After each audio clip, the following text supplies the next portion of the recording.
All right. So, Richard, take a second, introduce yourself to the audience. So my name is Richard Reyes. I am from Florida, and I have started the Richard Reyes Foundation this year to help everyone that is currently or has battled through that disease we all know as cancer. And that is a subject that was never covered in school of what to do in case you get diagnosed with cancer. So that's what we've done. So I have a wife. I've been blessed to be married for now 16 years. It is true that love is blind. Got 3 children, 2 boys and 1 girl. Have my little girl. She's in 3rd grade. I have another son that is in the Navy. And then my other son works with me at the office, which is pretty exciting. So I've been blessed to have 3 children and a lovely wife. I imagine that, anybody, whether they're currently battling, whether they are in remission, and probably their family as well, has, health at the forefront. What sort of changes did you make in, diet, nutrition, lifestyle as you were going through this? First thing, when I was diagnosed with cancer, they ended up connecting me with a nutritionist there in the office. And we went through, the kind of foods to be eating, things to avoid. With colorectal cancer, you obviously don't want to be eating stuff that's causing you a lot of pain when you go into the bathroom. So they went over the good foods to be eaten, maybe some to stay away from. But what they did warn me from is don't try to lose a bunch of weight, just try to keep everything normal because you're trying to prepare for the treatment. So they were like, don't go on any extreme diets. Now's not the time to be doing that. And that was what they told me. Everybody's situation could be a little bit different. So definitely follow what the doctor tells you. But, what happened to me is how I got into doing more stuff healthy was out of necessity. I'll explain it like this. When I got diagnosed with cancer and I was told, that it was very serious, I started getting into the gym more, not because of health, but I was trying to work out the frustration. I didn't want my family to see me being upset. So I got up in the morning like I had done in the past, but now it was for a whole different reason. I needed to get into the gym and try to process some of these emotions. I cranked the music up really loud, and I just, there was times I was planning on doing some ab rolling, with a little wheel, and I'd end up crying for no reason. It just came out of nowhere. I discovered, I don't remember anyone telling me, but I discovered there was a crying phase to cancer where it would just come out of nowhere. And, a song would trigger it, a thought would trigger it. And so I started working out in the gym, and then that crying phase was over. And then, I started noticing some changes all right, maybe I'll drink some more juice. So I ordered some more healthier drinks to drink, got away from carbonation. I got lemon pressed drinks, ginger. I was getting a lot of joint pain from some of the medicines. So I got some turmeric drinks. I was doing anything that I could to put some good fuel into my body. I had a friend that ordered a meal service, and I got hooked up with it where they would drop off some pre-prepared meals because, to be honest, I was just trying to figure out what I like to eat, because I didn't really have an appetite. But I ordered some meals to kind of check that box because, you're not feeling like cooking when you're doing treatment. And that was helpful.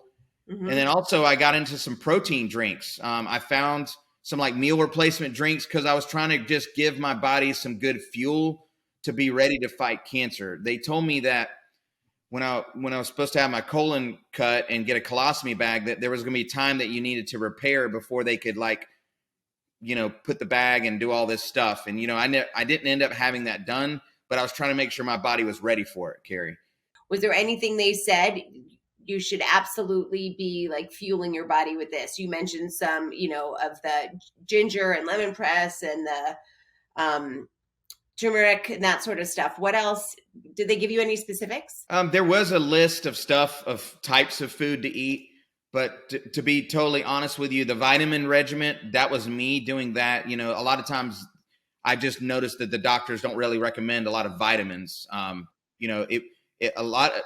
a matter of fact, they were prescribing me a lot of stuff because I wasn't sleeping very well. I was dizzy.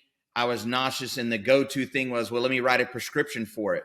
And then I would go to another doctor and they're like, well, let me write a prescription. And I laid out all the bottles and they all had the warnings on the side. And like there was 9 bottles lined up and it seemed like 6 to 7 of them all had the side effect. One of them was dizziness. And I'm like, that's not good. So it seemed like that's what they would do. Now, they did have a nutritionist. I could keep asking questions, but I just remember someone once saying, let your food be your medicine. I remembered that. And I'm like, okay, now's the time to get some good building blocks. So that's why I got on some, like doing some juicing. But, you know, you also have to be careful. There is stuff that will upset your stomach. So again, you have to read this stuff and go over it with your doctor. I did tell my doctor what I was doing. You know, some people said, you know, hey, you're in pain, you're not being able to go to sleep. Why don't you drink a shot of alcohol at night to go to sleep? Well, I talked about that with my doctor because I currently don't drink, but he's like, you can't drink with the medicine that you're on. Yeah. And then there was another medicine, you can't be in the sunlight. So I had to change my wardrobe. I bought a bunch of like fishing shirts that had long sleeves, hoods. I look like a ninja outside wearing his hood and mask all the time. But they said, you know, your skin is going to be real sensitive. Your eyes would be blurry to the sun. It was a total 180. Life was upside down, trying to figure out the new norm. I know you also picked up 5Ks. So talk a little bit about your fitness regimen as you were going through this. Yeah. So I have never been a runner at all. You can look at past pictures to confirm that. I was always into carb cycling, not cycling, but carb cycling. I love to eat. As a matter of fact, the doctor said to me, whatever you do, don't lose weight. I go, I got this. I've been training for that my whole life. This is one thing I know I can do. Check mark. So the reason I got into 5Ks was, you know, when I got diagnosed and I was told I was stage 3 and then it went to stage 4, I'm like, okay. My wife had always said to me, it'd be nice as a family if we could do some 5Ks. And I had always said, no, not interested. So I started exercising to get ready to do a 5K to surprise her. And I spoke to one of my buddies, Rob, that, hey, I was training for the 5K. And he goes, Richard, you don't need to train for that. You need to just sign up for one. Let's just go sign up for one. He says, I've done a ton of them. He says, my wife and I will go with you. Let's go. And I was so glad I told my friend Rob about it because he's like, hey, man, no big deal. Let's go. He's like, did you know you can walk it? And boom, we signed up. And a couple weeks later, we were doing a 5K. It turned out that race was a cancer survivor run. It was called the Butterfly Run. It was in June of last year. And this lady said, hey, I need you to sign up at this table. I'm like, for what? She goes, as a survivor. I go, ma'am, I have cancer currently. She goes, you're going to beat this, and we're going to see you next year. Never quit. This time last year I had stage 4 cancer. It's gone now. Pushing through. Anyway, when I was out there, I was realizing that there was a lot of people that were out there for different reasons, you know, because I was going slow. I was just walking it, and I could barely breathe. It was something going on with the medicine. It made me feel like maybe what it would feel like if you smoke like 2 packs a day and you see huffing and puffing. It hurt walking up the stairs. Doing the 5K was really tough. But what was pretty cool, one of the 5Ks that I was doing, there was a fireman there, and he was in his full outfit. He had a tank, hat, all of it, except his shoes. He had red running shoes on. I remember that. And he had a big flag. It was the American flag with the red stripe through it. And he was pushing a child. And I remember I saw him, and we had 1.5 miles to go. And I just kept my eye on that fireman. I go, if that guy can do it in that suit, it was hot, I can do it too. And I just followed him all the way through the finish line. He did not know I was following him that day, but that flag was like a beacon. And I was so proud of myself that I finished the race. So I kept doing it. And from June until December, I had done 15 races. And already this year I've done 10, and it's now March, and I'm hooked.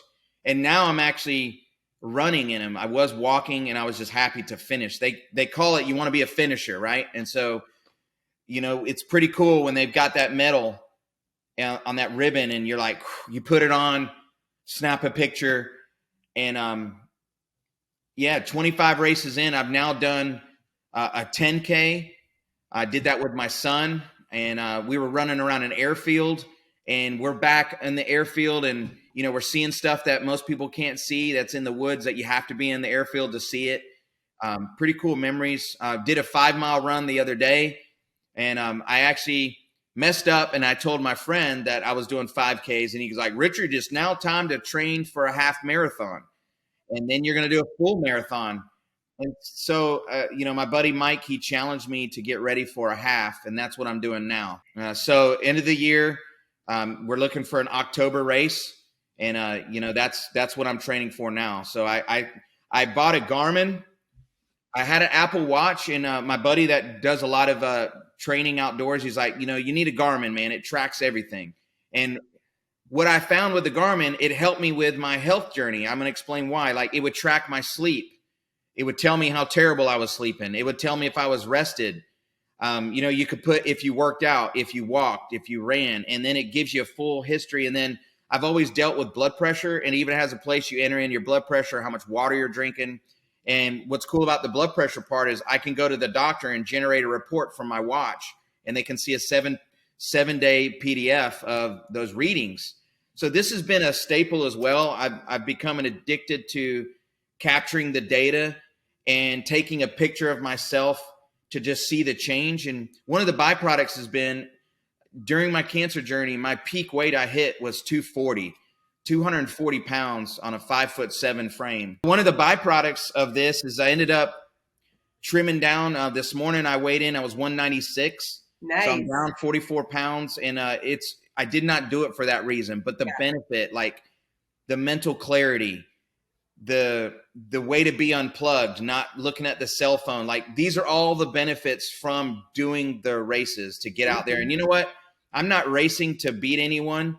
I'm just doing it because I want to level up, and now I'm racing my own time. And so it's pretty cool to get what they call a PR. I've always been known as a PR Puerto Rican, but now, getting a personal record, a personal best is pretty cool. And we were at a race the other day in St. Augustine. They go, we're going to have a lot of PRs out here today. I'm like, I'm one of them.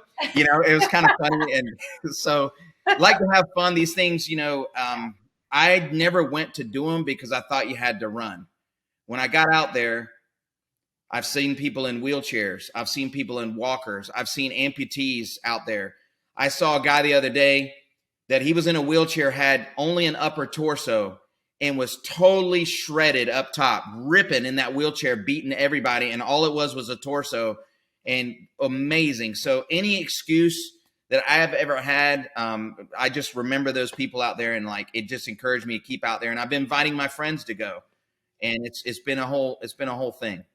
There is a huge benefit, the importance of having something else to focus on that's not cancer related or treatment related, whether it's reading or knitting or crosswords or exercise. I mean, how much of a role did that play in your attitude? And we know attitude had a lot to do with how you felt through this whole thing. Having that race scheduled on the Google Calendar, coming up in a week, and having 3 more races signed up, it gave me something to look forward to.